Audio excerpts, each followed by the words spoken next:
Hoje a live é sobre relacionamentos, quando o amor adoece com os relacionamentos.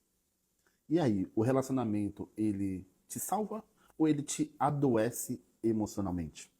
Essa é uma questão aí que fica para todos, né? Meu nome é Rodrigo, eu sou psicoterapeuta, eu atendo aqui na cidade de Amparo, atendo de forma online e presencial e faço lives diariamente, todos os dias, às 8 horas da manhã. Hoje é dia 6 de outubro de 2025. Se você não sabe ainda, não conhece o projeto, esse é o Contato Humano. Contato Humano para quem está buscando esse contato, buscando alguém ao vivo, necessitando, para quem está aflito ou não, ou a quem está buscando conhecimento também. Sejam todos bem-vindos. Falando de relacionamentos, né? Coisas que eu vou abordar hoje é que os relacionamentos eles regulam o nosso sistema nervoso, né? Então eles promovem segurança, eles promovem cura, né? E quem nos ameaça no relacionamento, tá? Nos adoenta também. Então o relacionamento ele tem essa, ele pode exercer essa função de te adoecer ou ele pode exercer a função de te curar, tá? Então a live de hoje é para você identificar em que posição está o seu relacionamento. Se ele está adoecendo você ou se ele está te curando, né?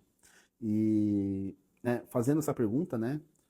O seu relacionamento, eu pergunto para você aí que está me assistindo, o seu relacionamento, ele está realmente te curando ou ele está te envenenando? Né? Uma pergunta simples, porém uma pergunta dura, uma pergunta forte, né? O seu coração, ele pulsa mais quando vê a pessoa que você ama ou ele dói mais quando vê essa pessoa? Outra pergunta. Eu vou falar também se você dorme com o parceiro ou a parceira e se você acorda exausta ou exausto, né? Que isso não é culpa sua.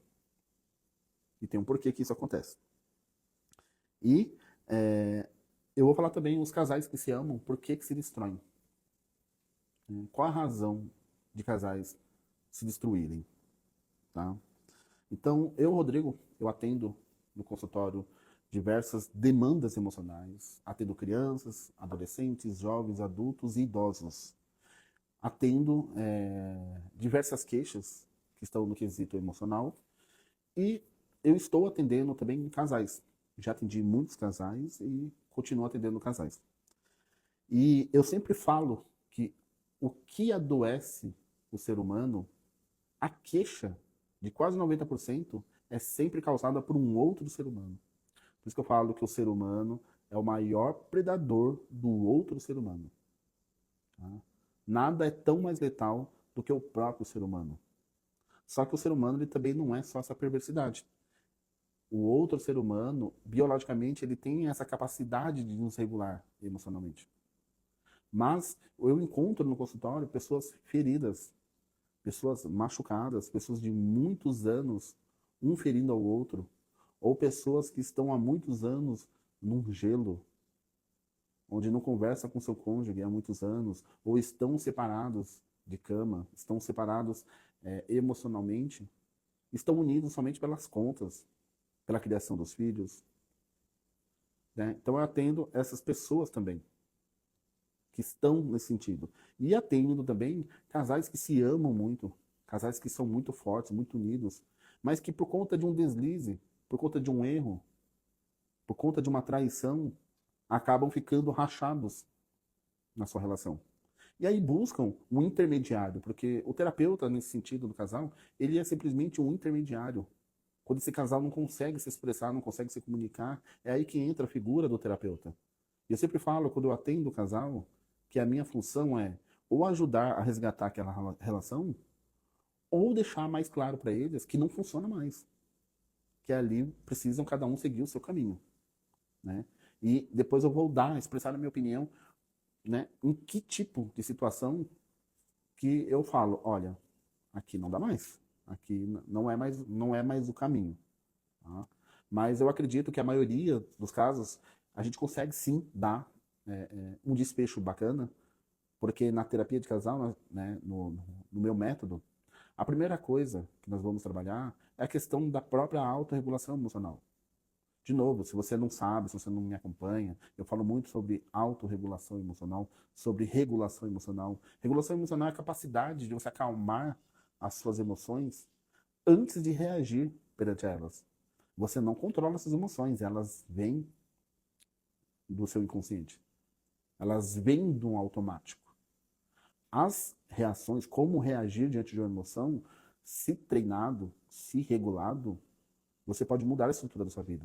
Porque muitas pessoas vivem só reagindo às suas emoções. E na maioria das vezes, esse reagir, essa reação é maléfica para a própria pessoa e para os demais. Tá?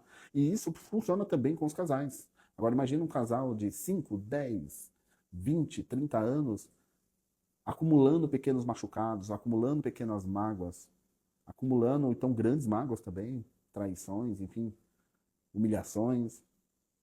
É uma série de coisas que vão acontecendo nesse casamento, só que eu sempre falo, ainda há uma chama, uma fagulha, nem pequenininha de amor, porque se há uma fagulha pequenininha de amor entre os dois, eu acredito que sim, tem chance. Só que no processo de terapia, as armas têm que ser retiradas, e as armaduras também. A pessoa tem que estar completamente aberta para passar por aquele processo. Tá? Então já atendi de diversos casos, onde a maioria deles, onde o cônjuge trai a sua parceira, onde também a parceira trai o cônjuge. Casais que mais discutem do que ficam bem, mais se amam. Casais com dificuldade, onde um está quebrado emocionalmente e o outro está menos. E hoje eu vou explicar algo para vocês que vocês não ouvem, vocês não têm noção, pelo menos, né, ao meu ver, de que isso acontece dentro da dinâmica de um casal. E se você, né, me acompanhar aí até o final e tiver essa compreensão, junto com o que eu vou passar para você, muita coisa você pode mudar no seu relacionamento. Tá? Porque tudo até na dinâmica de casal, está ocorrendo ali uma questão bioquímica, uma questão psicológica, uma questão filosófica, um tripé ali. Então, são coisas que estão acontecendo no autônomo, naquilo que você não vê, naquilo que você não enxerga, ou naquilo que você não conhece, ou desconhecia. E hoje o meu papel aqui é revelar também certas coisas. E quando nós nos conhecemos e conhecemos o outro, e conhecemos a dinâmica interna ou externa de uma relação, você pode se moldar, você pode sim seguir caminhos maravilhosos. Porque hoje eu percebo muitos e muitos e muitos casais quebrados. Casais que tiram fotos nas redes sociais, fotos lindíssimas de viagem, enfim, mas quando desligam as câmeras no backstage, estão completamente detonados, completamente arrasados. E aí acabam procurando, né, o mediador, procurando a terapia. E eu vou te falar por que compensa, né? Você no casamento, você procurar um mediador. Porque hoje quando você vai se divorciar, vai se separar, olha o custo que vai ficar isso. Olha o custo que vai ficar a divisão dos bens. Às vezes tem que dividir casa, vender carro, vender bens, para cada um receber a sua parte. E aí depois, geralmente é o marido, né? Mas eu conheço casos também na qual a esposa paga a pensão para os filhos, quando o marido toma conta dos filhos. Mas na maioria dos casos a dinâmica é diferente, é o marido que paga a pensão. Então, ou seja, além do emocional destroçado, o financeiro quebra-se muito também. Então, se há uma fagulha de amor, se tem esse resquício, compensa muito, vai ficar muito mais barato vocês trabalharem as questões internas e resgatar essa chama, do que vocês romperem com tudo, no ímpeto da emoção, no ímpeto de reagir à emoção, onde na qual se você aprendesse a se autorregular, você não faria tantas coisas do que você já fez para o seu cônjuge, já fez para o seu parceiro, ou do que ele fez para você. Tá? Então, existe, eu trabalho aqui com muitas teorias, a teoria do apego seguro. Como que funciona essa teoria do apego seguro? Nós, quando nascemos, nós já viemos dotados dessas emoções porque elas vêm de fábrica. Porém, nós não temos essa capacidade de regular essas emoções. Porque nós somos bebês, nós somos crianças. Quem faz isso por nós, que nos ajuda, são nossos pais. É através da calma desses pais, é através do acolhimento e da segurança que eles nos passam, que eu me autorregulo. E isso interfere muito profundo na fase adulta quando eu me relaciono, quando eu decido buscar alguém para viver junto comigo. Então a autorregulação, né, ocorre já na infância, por conta do apego. E é o apego seguro. Agora eu falo para vocês, quantas pessoas tiveram pais maravilhosos, pai e mãe maravilhosos, que deram o conforto, a segurança 100% para essa pessoa? Ninguém. Ninguém. O pai tem que trabalhar, a mãe tem que cuidar dos afazeres. Não é todo instante que os pais vão estar lá para suprir a demanda da criança. Quando a criança está triste, com medo, enfim. Mas nos casos mais severos de medo, enfim, de segurança, eles correm para os pais. Então, quando ele corre para um pai, eu sempre dou o exemplo, a criança quando rala o joelho e corre para o pai ou para a mãe, independe, o que tiver mais próximo ali, e corre para o pai, e aí o pai fala assim, calma filha, eu estou aqui, você ralou o joelhinho, eu estou vendo que você ralou o joelhinho, nós vamos lavar, vai doer um pouquinho, mas vai fazer um curativo, vai ficar tudo bem. A dor do ralado do joelho continua, mas o sofrimento não, porque ali ela se sente segura. Lembrando que dor é uma coisa, sofrimento é outra. Dor é uma sinalização, sofrimento é emocional, é estratégico. Você pode permanecer no sofrimento ou você pode decidir sair do sofrimento. Agora a dor não, a dor ela é biológica, ela é um sinalizador. Se a criança tem essa segurança do pai ou da mãe, depende se é a mãe que faz esse papel, ela vai crescendo cada vez mais se sentindo segura e ela vai cada vez mais ter um amadurecimento emocional tranquilo. Agora, quando a criança tem falhas na infância, quando a pessoa que deveria passar segurança passa a ser esse agressor, passa, pelo contrário, deixar essa criança cada vez mais insegura, aí ela cresce com traumas muito mais profundos. E ela cresce desestabilizada emocionalmente, fragilizada, com sua autorregulação detonada. E o apego seguro vai interferir muito, muito, muito, muito na sua fase adulta. Porque nós, na maioria das vezes, nós repetimos a adaptação que nós tivemos de criança, na infância. Nós tivemos num lar extremamente amoroso, seguro, de confiança, de trocas de carinho, nós vamos, com certeza, replicar esse mesmo esquema, essa mesma dramatização.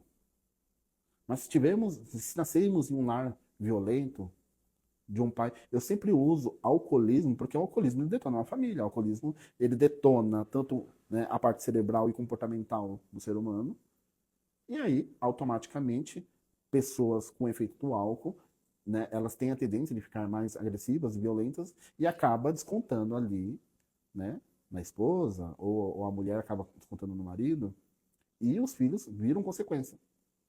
Aí você cresce nesse ambiente tumultuado, de hipervigilância, alerta.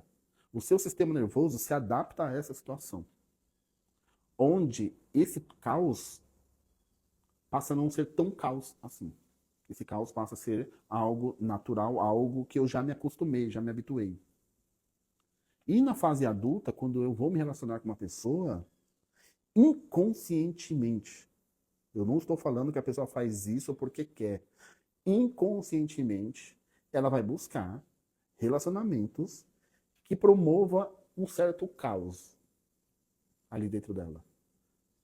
Porque ela está adaptada, o sistema nervoso está adaptado a esse caos. E esse tema que eu estou falando agora, eu só estou pincelando porque vai ser o tema da live de amanhã. Tá? Mas isso é o que ocorre nos relacionamentos. Tá? E quando ocorre esse apego seguro, quando você encontra esse apego seguro no seu parceiro, automaticamente o seu cérebro vai, né, liberar hormônios ali naquela partezinha de recompensa de prazer. O hormônio que eu venho falando na semana passada, chamado dopamina. Como ele está muito ligado ao prazer, a área de recompensa, ele também está muito ligado aos vícios. Então, se a pessoa não tiver uma regulação bacana, ela também fica viciada no outro. E aí passa de ser uma relação para ser uma dependência, onde aquilo que você tinha como um relacionamento tranquilo, um relacionamento adequado, você se torna dependente. E nós ficamos dependentes também do apaixonamento. Quando ocorre no começo, e tudo isso que ocorre quando você conhece uma pessoa, você se apaixona, o amor, tudo isso também é química. É química girando aqui dentro. É química rodando aqui dentro. Além da dopamina, que está relacionada ao prazer, ocitocina. Nós temos a ocitocina também, e ela é responsável pela regulação autonômica. Regulação autonômica, aquela que ocorre dentro sem eu precisar ficar olhando, sem eu precisar me preocupar. Então, muitos relacionamentos, só de você olhar para aquela pessoa que você está casado, que você namora, enfim, você automaticamente, o seu corpo relaxa. As suas armas se caem, porque você está ali segura. Opa, esse daqui vai cuidar de mim. Mas e quando é o contrário? E quando você ama aquela pessoa, mas quando você olha para ela, você sente ameaça. Você não sabe quando aquela pessoa vai ter uma reação extrapolada, uma reação de agressividade. É natural que o seu corpo vai liberar hormônios de estresse, cortisol é um deles, e esse hormônio de estresse também afeta o seu organismo. E seu organismo afetado, quando o seu organismo está encharcado de estresse, o que vai acontecendo? O sono é afetado. Você começa a sentir exaustão. Exaustão de viver, exaustão de estar próximo dessa pessoa. Mas no fundo você ama, porque você tem laços com aquela pessoa. Só que ao mesmo tempo que você tem laços, ela também te coloca em ameaça. Tá? Então, quando você está bem num relacionamento, quando você está bem numa relação, o seu sistema nervoso autonômico, ventral, que é proporcionado à segurança, ele fica ativado. E tá tudo bem. Quando você não está bem no relacionamento, quando você discute, quando você briga, aí é um outro sistema que é ativado. É um outro sistema, que é o sistema simpático. E quando esse sistema simpático quando ele está ativado, o sistema simpático ativado é o sistema de alarme que está pulsando. E eu sempre falo, né, para os clientes, eu falo nas lives ou nas minhas conversas com amigos, familiares. Quando você está bem no seu relacionamento, quando está tudo bem, quando o seu sistema ventral está ativado, sem discussões, vocês estão caminhando juntos, vocês estão falando a mesma língua, tudo, tudo, tudo o outro restante não importa. Você consegue suportar ficar sem dinheiro, você consegue suportar uma doença, você consegue suportar um país em guerra, você suporta qualquer coisa, um trabalho angustiante, exaustivo, você suporta quando você está bem com o seu companheiro, com a sua companheira. Quando não está bem, quando há uma briga, uma discussão, quando há uma crise, quando tudo isso está desmoronando, nada que você faça vai estar bem. Você pode estar com dinheiro, mas você não vai estar legal. Você pode fazer o que for, mas não vai estar bem. Por isso que as pessoas, quando estão emocionalmente distanciadas do seu cônjuge, ou quando estão em briga, ou quando estão ruindo, eles não pensam duas vezes em fazer terapia e passar comigo. E a questão urgência bate mais forte ainda. Então, mas por que isso acontece? Não é só psicológico, é dentro também. É o seu corpo também sinalizando a ameaça. Rodrigo, por que tudo isso ocorre? Rapidamente explicando. Nós, quando a humanidade começou a ser criada, nós éramos comida dos animais. Nós andávamos sozinhos e éramos fracos. Quando começamos a nos agrupar, a nos unir, aí a coisa mudou. Nos tornamos fortes. E o ser humano tem algo que nenhum animal tem. É a sua capacidade de adaptação. É a maior força do ser humano. Tem pessoas que conseguem morar em lugares onde a temperatura é acima de 40 graus, que é angustiante. E tem pessoas que conseguem morar em lugares onde a temperatura é abaixo de 10 graus. extremamente frio. Então nós temos a capacidade de nos adaptar a tudo, inclusive relacionamentos ruins. A gente se adapta a relacionamentos ruins. Mas isso tem uma explicação também por trás disso. Tá? Então, quando nos apaixonamos, o cérebro ele vai liberando dopamina, que é a zona de prazer e recompensa. E vai liberando ocitocina também. Tá? Então, quando ele libera dopamina e libera ocitocina, tá tendo aqui tá tendo uma erupção de hormônios. Então, às vezes, você fala, eu não sei por que eu sinto isso. A mulher está no relacionamento, o homem está traindo, e mesmo sabendo que aquela traição machuca, ai, mas quando eu vejo ele, eu tenho vontade de correr no colo dele, de voltar com ele. Isso não é só psicológico. Isso é bioquímico também, tem uma química ocorrendo dentro de você. Então, se você não aprende a se autorregular nas emoções, a bioquímica também responde.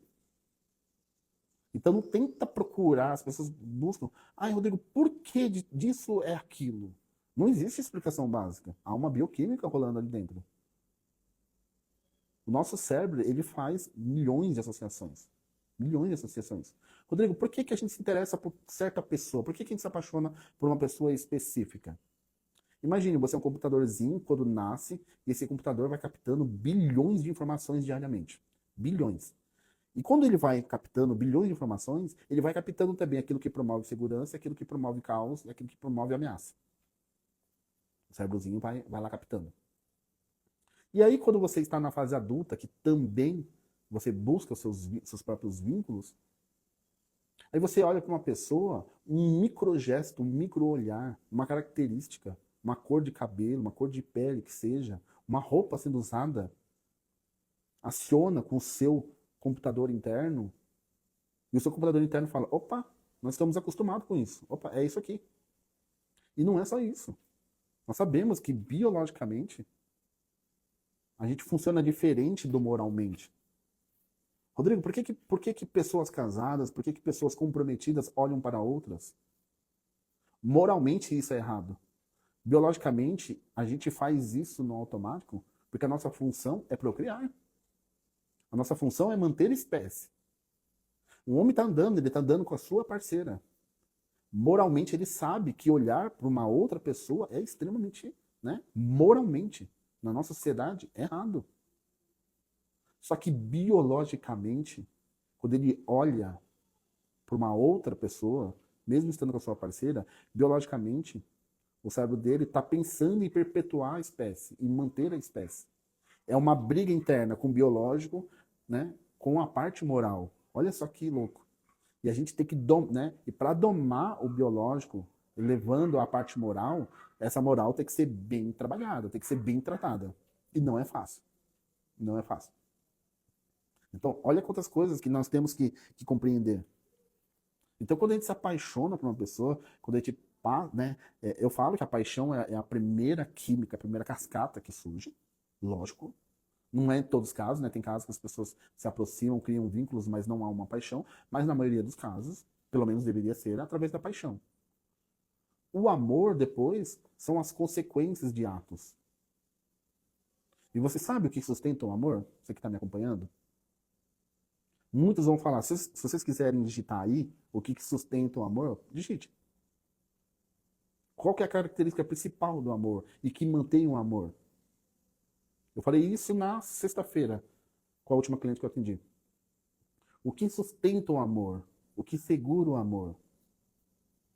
Vocês sabem? Muitos vão falar que é a fidelidade, outros vão falar que é o respeito, outros vão falar que é a segurança. Muitos vão falar muitas coisas. Mas o que mantém o amor permanecendo entre um casal, eu estou falando do amor afetivo, tá? Da parte amorosa. O que mantém é a admiração. A admiração. Enquanto você admira algo na outra pessoa, você ainda continua a amando. Quando não há admiração e não tem nada do que se admirar dessa outra pessoa, pronto. Amor já não existe mais mesmo. Vocês que estão me assistindo, vocês concordam? Se vocês concordam, dá um coraçãozinho aí. Se não concordam, sei lá, digitam, né? Coloca um outro emoji. Né?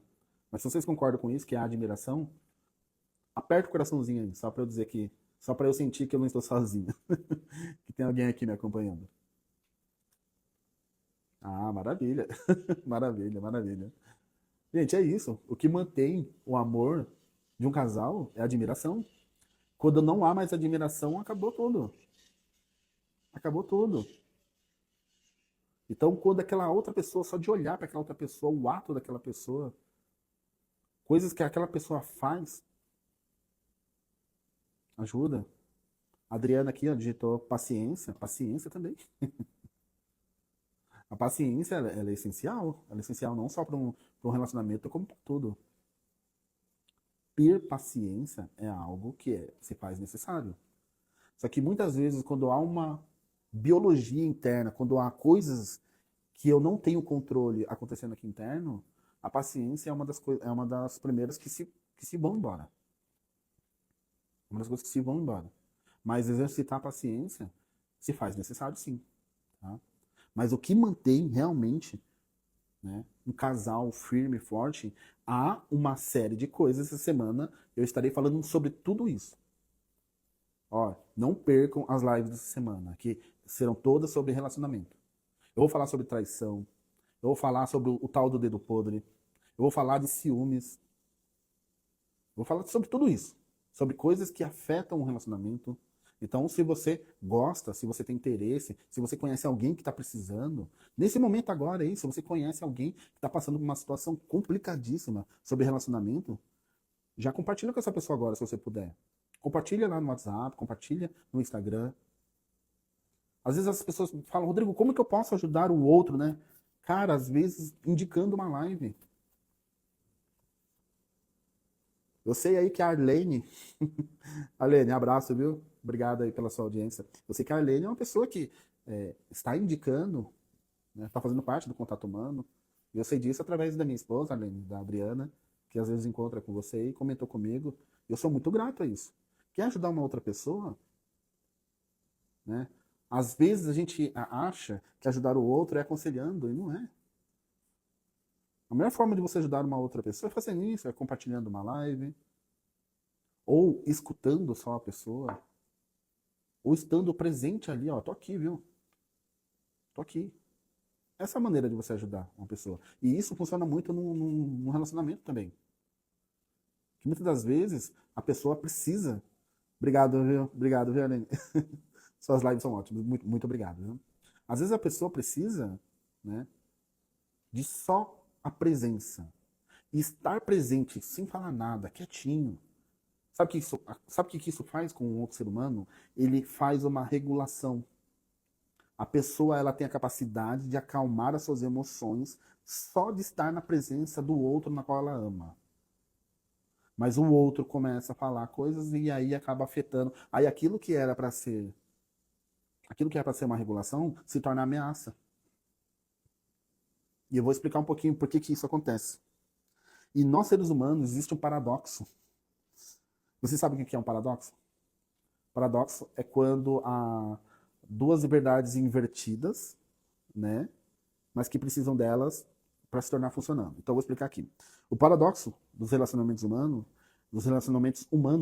é que o ser humano ele precisa do outro para se autorregular, para se sentir seguro, para estar num apego seguro.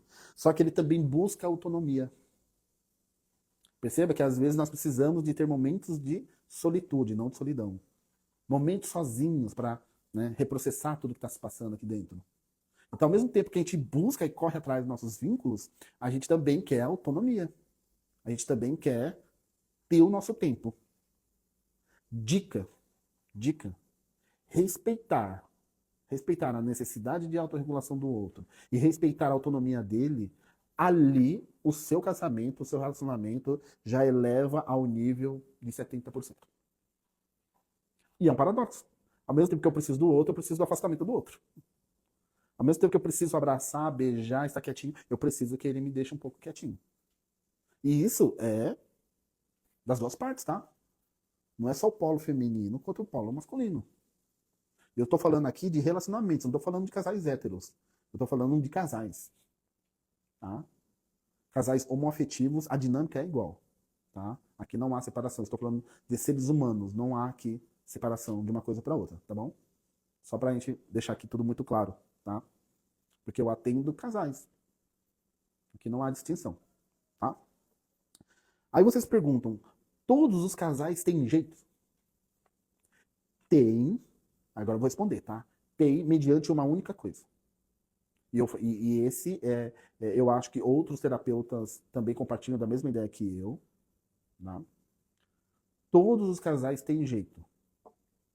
Agora, quando há violência, não.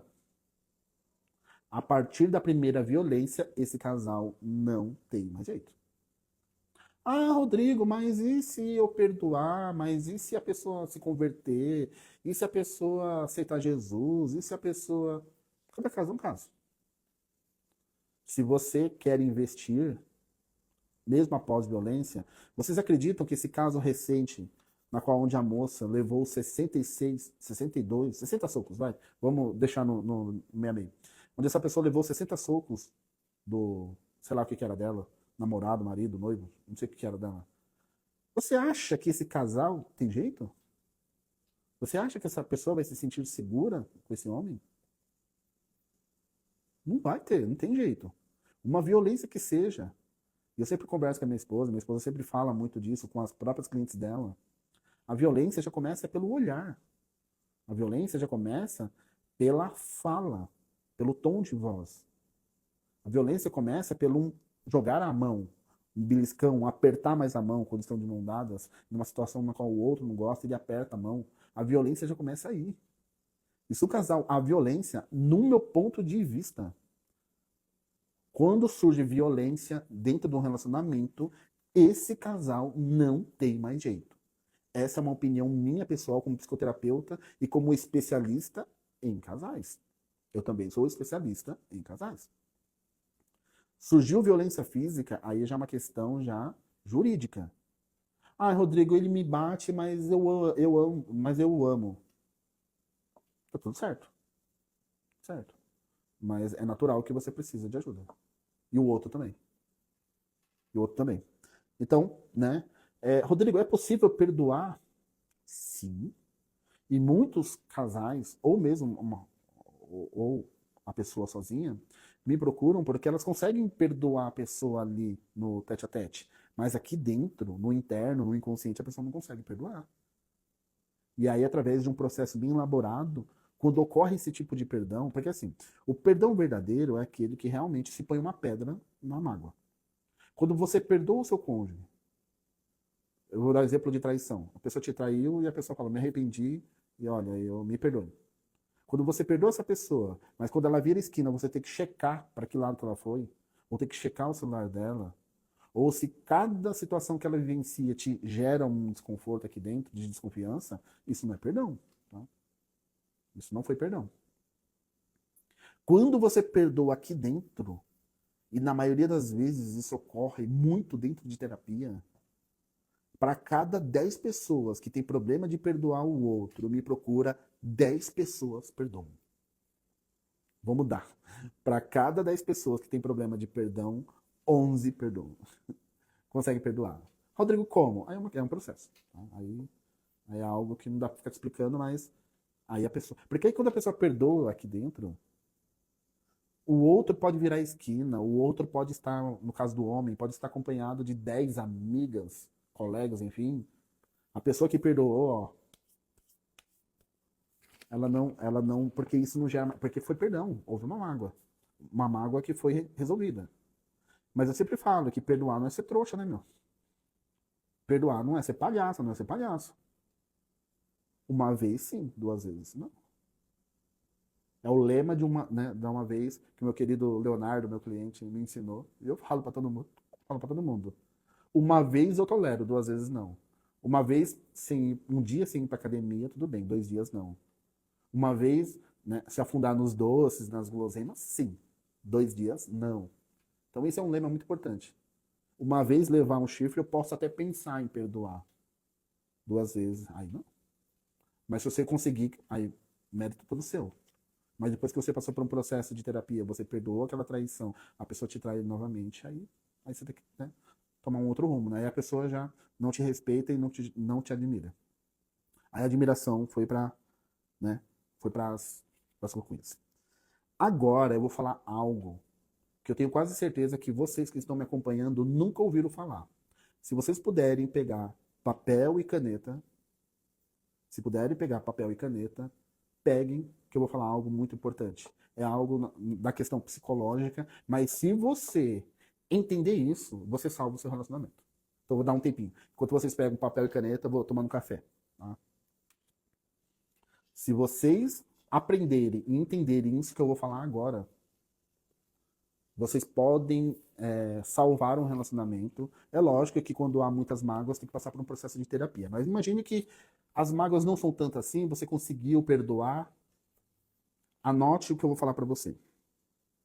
Existe algo chamado triangulação de Karpman. Tá? Uma dramatização de Karpman. E ela ocorre em todos os relacionamentos. Então, para você entender o que é isso, imagine agora, ou se você puder desenhar, desenhe um triângulo. E vocês concordam comigo que esse triângulo tem 3 partes? 3 lados. 3 ápices. Então, em cada ápice desse triângulo, vai haver a dramatização de um personagem. Nesse triângulo de Karpman, existe a vítima, se coloca no ápice, em um lado do triângulo. Existe o agressor, que você vai colocar no outro lado. E existe o outro salvador. Nós vivemos nessa dramatização de Karpman e nós vivemos isso de uma maneira inconsciente, de uma maneira na qual eu não percebo. Então, todas as relações, em todos os momentos, discussões, você vai ocupar um papel desses. Ou você é a vítima, ou você é a salvadora, ou você é a agressora. E para toda triangulação tem que ter um outro personagem. Então, no relacionamento, quando você não está bem, está adoecido, ou está triste, ou o que seja, você ocupa o papel de vítima. E o outro, e o que uma vítima espera do outro é ser salva. Ou espera ter um agressor para reforçar o papel de vítima. Então, geralmente, o cônjuge, né, o seu cônjuge, ele vai ocupar um dos outros 2 papéis. Então você, eu tô triste, ninguém me entende, ninguém gosta de mim, eu sou isso, eu sou aquilo. E o outro, na sua mente, dentro da sua mente, vai ocupar o papel do outro, do que? Do agressor. Porque para existir uma vítima, tem que ter um agressor. Mas eu estou passando por tudo isso porque o outro não me compreende, porque o outro não me ouve, porque o outro não me dá carinho. O seu cônjuge é o agressor. A dramatização ali está ocorrendo. E aí você, né? Você no papel de vítima, e aí o outro é agressor. E existem muitos, que quando você está no papel de vítima, ele ocupa o papel de salvador. Ele vai querer te salvar. Só que aí no momento que o salvador quer te salvar, você não quer sair do papel de vítima. Imagina que você está dramatizando, você não quer, né? Você quer continuar sendo vítima. Esse salvador já coloca você no papel de agressor. Então o salvador passou a ser vítima e você passa a ser o agressor. A dramatização, o triângulo inverteu. Então perceba que todas as relações, elas estão sendo trianguladas. Onde um ocupa o papel de vítima, o outro ocupa o papel de salvador, ou ocupa o papel, né, de agressor. Toda pessoa que tem a tendência agressora, a ser agressor, quando ele está fixado no papel de agressor, ele sempre vai buscar uma vítima. Alguém para ele agredir. E toda pessoa que está no papel de salvador, ele vai procurar também uma vítima para salvar. Ou vai, né, buscar um agressor para salvar também. Porque automaticamente o salvador ele vai olhar o agressor também como vítima. E aí ele vai tentar ajudar o agressor. Aí o agressor agride o salvador se torna vítima. Aí reforça mais o papel de agressor. É um triângulo. Eu vou ver se eu consigo colocar aqui para vocês. É esse triângulo aqui, ó. Triângulo de Karpman, tá? Então, olha lá. No ápice está a vítima, o perseguidor, entenda como um agressor, e o salvador. Esse triângulo, ele fica girando constantemente. E por quê? Aí você vai falar assim, Rodrigo, por que que esse triângulo existe? Né? Falando-se de ego, o nosso ego ele é teatral. Eu ia falar teatral. Teatral ou teatral? Ele é teatral. E ele precisa dramatizar isso. Ele precisa dramatizar isso para ele existir. Porque o nosso ego é eu sou. Então a pessoa que está dentro desse papel, desse triângulo de Karpman, ele fala, eu sou vítima, eu estou sofrendo. O outro está me agredindo. Ou então, eu vou salvar você. Aqueles relacionamentos na qual onde a pessoa é sempre a salvadora. É sempre aquela que quer salvar todos. É sempre aquela que quer cuidar de todos. Só que ela não consegue cuidar. E aí quando ela não consegue cuidar e quando ela não é vista, quando não é percebida como salvadora, sabe o que essa pessoa faz? Ela passa a se tornar vítima. E aquele que não a viu, ou era vítima, ou era o perseguidor, o agressor, né, vão ocupando seus papéis. Ah, Rodrigo, o que que esse triângulo aí, o que que isso que você está falando tem a ver comigo? Porque eu quero que você, nesse momento, com o seu cônjuge, se você está bem ou se você está brigado com ele ou com ela, perceba qual papel você está ocupando. Se você é a vítima, que está sendo agredida, se você é a salvadora, que está querendo salvar o outro. Imagine que você é uma pessoa que está sendo traída. Você está sendo traída pelo outro. Então, naturalmente, você é a vítima. E o outro é perseguidor ou agressor. Só que ao mesmo tempo que você está com raiva dessa pessoa, ao mesmo tempo que você está assim, né, difícil de aceitar essa pessoa, você acredita que essa pessoa ela está agindo como está agindo porque ela tem algum problema emocional, algum trauma, o que seja. Que não seja falta de caráter. Que seja alguma coisa que aconteceu na infância dela. Perceba que você de vítima passa para o papel de salvador. Você de vítima passa para o papel de salvador. E o perseguidor, que era o perseguidor, que te traiu, ele passa a ocupar o papel do quê? De vítima. E nas relações nós estamos assim. E essa triangulação é perfeita para o seu ego. E aí você fala, Rodrigo, como sair? Agora eu vou tentar sair aqui da tela do... Maravilha. Aí você fala assim, Rodrigo, como que eu saio? Como é que eu faço com essa triangulação de Karpman que você acabou de me explicar? Que é o que rege o meu relacionamento. A melhor maneira é de você não... é você sair do palco. Porque isso você dramatiza a sua vida inteira. E eu tô falando de relacionamento, né, afetivo, mas essa triangulação serve no relacionamento com seu pai, com a sua mãe, com seus irmãos, com seus colegas de trabalho. Perceba. Ora você é vítima, ora você é o perseguidor, ora você é o salvador. Ou salvadora. Rodrigo, como é que eu faço para resolver isso? Essa triangulação do ego, ela é persistente e ela estará persistente na sua vida, sempre. Mas a maneira de você resolver isso e se livrar disso, deixa eu tomar uma água aqui.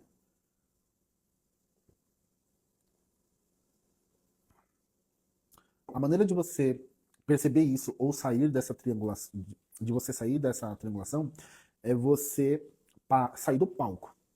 Imagine que é um palco da vida ocorrendo dentro de você ou externamente. Tá? Porque a pessoa é o espelho. São os espelhos, são os reflexos. Naturalmente você vai se ver em algum desses três papéis. E o papel de vítima ele é um dos mais preponderantes na vida das pessoas. Você já conheceu aquela pessoa que se faz de coitada, aquela pessoa que sofredora, ó céus, ó vida. E, e essas pessoas que estão fixas nesse papel estão mais adoecidas ainda. Nesse momento, você que está acompanhando a minha live ao vivo, ou você que está assistindo esse vídeo gravado, nesse momento, você já deu um clique aí dentro. E esse clique é, como é que eu faço para me livrar dessa dramatização interna do meu ego? O ego, ele sempre quer dizer eu sou. Mas quando você observa, quando você é o observador, você para a dramatização. Epa, eu estou sendo vítima agora. O perceber isso, o seu ego, ele sai do eu sou para o eu estou. E se eu estou, eu posso mudar. Olha só que paulada, olha só que pedrada que eu dei agora. Quando eu sou, eu não consigo mudar. Quando eu estou, eu consigo. E para eu sair do eu sou para o eu estou, eu tenho que observar. Então, na dramatização da minha vida com meu cônjuge, na discussão ali, tá acontecendo uma discussão, para e pensa. Que personagem que eu estou ocupando agora? Vítima, salvador ou agressora?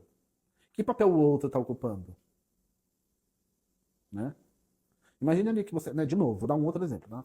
Imagine você está triste, você está ali, né, querendo apoio, naturalmente você é vítima, e aí o outro é o salvador, o outro vai te salvar. Só que o salvador não está conseguindo te salvar da maneira como você deseja. Naturalmente, você já coloca ele no papel de agressor.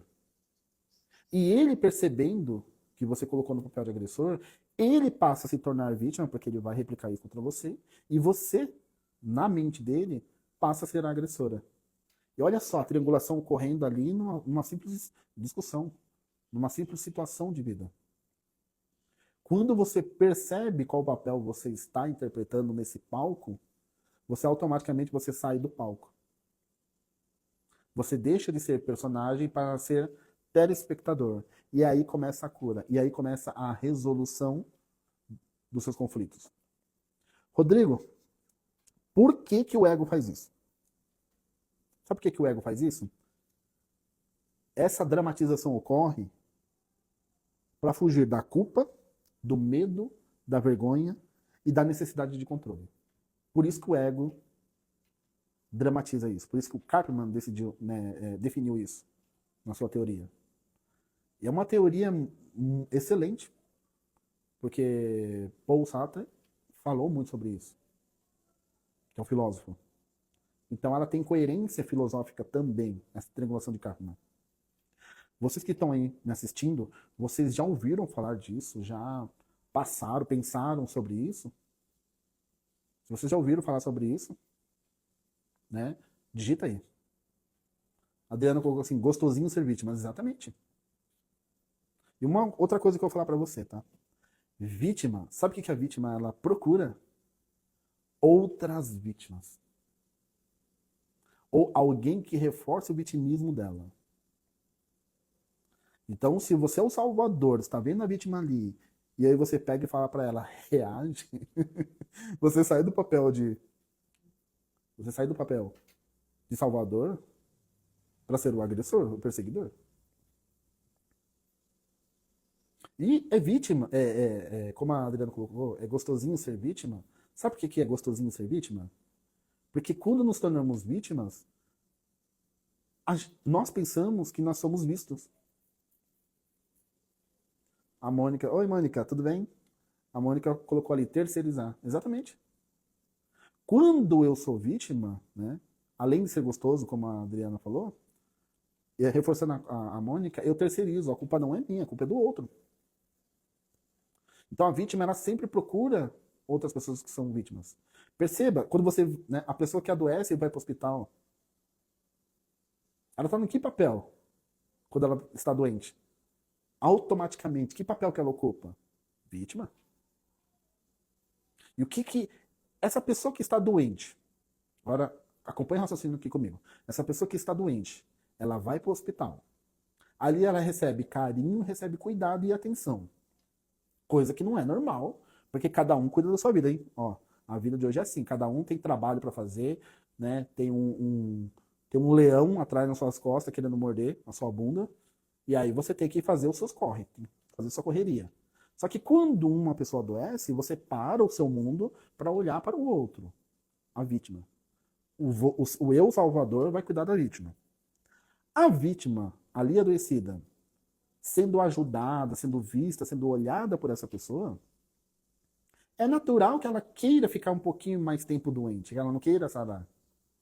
É natural que ela queira ficar adoecida.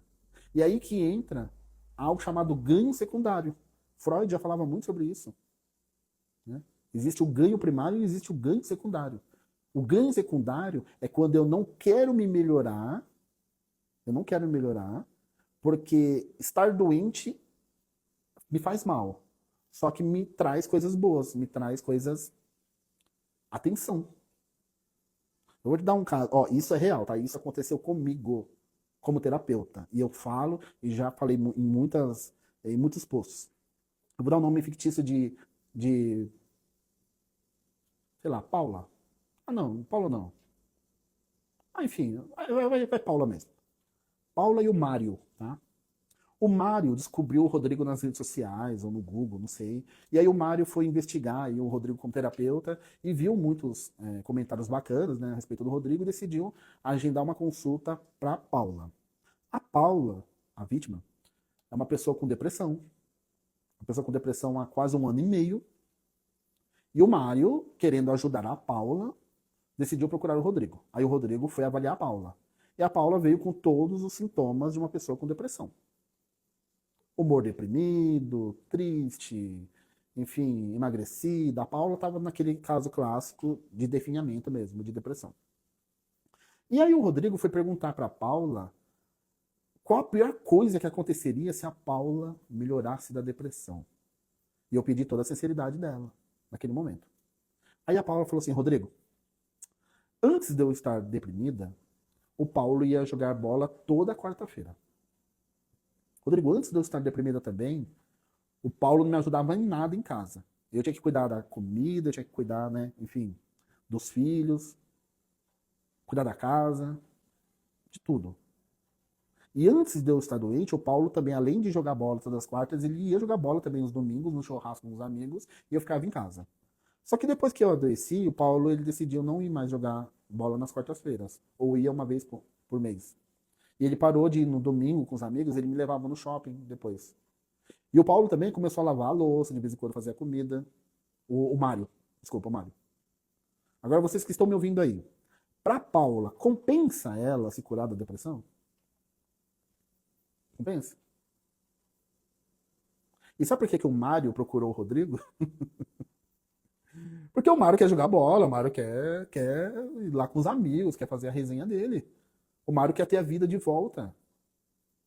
Quer que a mulher melhore para ela poder cozinhar, para ela poder. Então a Paula, sendo vítima nessa triangulação, ela vê o Mário como um agressor. Mas o Mário ali está ocupando o papel de salvador. Só que se o Mário descobrisse isso que o Rodrigo descobriu, que eu descobri, ele naturalmente ele ia ocupar o papel de vítima. Olha o que essa desgraçada está fazendo comigo. E ela ia ocupar o papel de agressora. Olha o triângulo de Karpman ali, ó, girando novamente. Percebe como estamos entranhados nessa dramatização? E de novo, reforçando, para sair dessa dramatização, você precisa se observar e qual papel você está ocupando. Porque quando você se observa, você sai do eu sou para o eu estou. E aí você tem a oportunidade de mudar. Tá? Aí você tem a oportunidade de mudança. Fez sentido aí que eu falei? Se fez sentido aí, quem está me acompanhando, faz um joinha aí. Aperta aí um joinha para entender que fez sentido. Então perceba, se no seu relacionamento, perceba se no seu relacionamento, se ele está adoecendo você ou se ele está te salvando. Porque tem muitos relacionamentos que te salvam. Você olhar para pessoa, aquela pessoa que você ama, chegando no trabalho, o seu coração alivia, ele acalma. Eu sempre falo para minha esposa, né, para Adriana, que às vezes, quando ela aparece de surpresa no consultório, sei lá, às vezes quando eu vejo ela, quando eu encontro com ela em algum momento, parece que o meu sol se abre, parece que tudo ilumina. Naturalmente que esse relacionamento me salva. Naturalmente que me traz segurança. E eu acredito que eu possa, eu acredito que, né, que eu seja esse sol também na vida dela. Acho. Que eu possa ser esse sol. Agora, quando você olha para o seu parceiro, para sua parceira, para o seu cônjuge, enfim, e ao invés de sentir essa segurança, essa felicidade, essa leveza, você olha e você já sente pontadas dentro de você, é naturalmente que esse relacionamento está te adoecendo. Rodrigo, o que fazer? Assista a live. Assista a live que vai ficar gravada e participe do contato humano aí, porque vocês recebem primeiro a live, tá? Quem faz parte do canal Contato Humano recebe sempre de primeira mão, né, os materiais que eu coloco aqui no Instagram, principalmente as lives. Tá? E as lives elas ficam gravadas no YouTube. Você pode se inscrever também. Se você não quiser participar do canal Contato Humano, você pode também se inscrever no YouTube para você receber essas lives. E essa semana eu estaria falando sobre relacionamentos. Tudo isso que destroça relacionamentos. Ciúmes, né? Dependência emocional, traição, né? A falta de desejo, questão sexual. E só reforçando que quarta-feira eu faria uma live, né? E terá com participação da minha esposa, da Adriana, que também é psicoterapeuta, e estaremos fazendo uma live aí. E o assunto, eu acho que é diálogo. Diálogo no relacionamento. Tá? Então é isso, gente. O que eu queria passar para você hoje, né? Se o relacionamento adoece ou se ele salva a sua vida. E aí eu pontuei algumas coisas aí que de repente vão fazer muito sentido na sua vida. A Adriana colocou aqui, um relacionamento ruim estraga todo o resto. De novo, se o seu relacionamento está ruim, a sua vida está péssima. Está péssima. Se você tem mágoas dessa pessoa e você não consegue perdoar, não consegue esquecer, não consegue se libertar dessa tristeza, todo o resto vai ficar ruim. Você está andando manco e manca. Rodrigo, o que eu faço? Você é extremamente inteligente já para saber o que você deve fazer. Tá? Se você não souber, me acompanhe nas lives aqui. Tá? Agora, em questão, como eu falei, reforçando e finalizando, violência, aí a relação não tem mais jeito, tá? Se houve violência no seu relacionamento, não tem mais jeito. Essa é a minha opinião, pessoal, e a minha opinião como especialista em casais também, em relacionamentos. Tá? Esse momento, eu quero, né, saber de vocês, se vocês têm alguma pergunta. Tá? Se tiver alguma pergunta, será um prazer responder. Deixa eu ver aqui os comentários. Adriana colocou aqui também, usar o outro de muleta triste, exatamente. Né? Adriana também comentou, um relacionamento ruim estraga tudo o resto. Estraga. Quando a gente não tá bem com o cônjuge, parece que a vida não flui, parece que a vida não anda. Agora, quando fazemos as pazes, quando tá tudo bem, quando... Aí o que, que nós sentimos? Segurança. O apego seguro agindo ali. Aí tudo flui. Aí tudo flui. Ah, Rodrigo, mas eu sou solteiro. Mas você teve experiências passadas. Ah, mas nesse momento eu tô solteiro, não tô com ninguém. Poxa, é bacana você também assistir essa live para que você aprenda coisas, para que não repita os erros do passado. É importante também. O conhecimento ele liberta. Conhecer para não depender. Aprender para não depender. Então, hoje o que você está fazendo aqui comigo é aprendendo, conhecendo. Já que ninguém tem nenhuma pergunta, né? Já que ninguém tem nada para falar, o tema da live de amanhã é o cérebro apaixonado. Por que você repete padrões de sofrimento? Olha só que pérola da live de amanhã. Por que as pessoas repetem o mesmo ciclo de erro com o próximo, com o próximo, com o próximo? E isso tem explicação. E se você gostou da live de hoje, você está convidado, convidada a participar da live de amanhã. Tá? Quero desejar uma ótima semana para você, uma segunda-feira abençoada, maravilhosa, e vamos seguindo em direção de nos melhorarmos e observar se o relacionamento está adoecendo ou está nos salvando, tá? Um forte abraço, um beijo, até lá.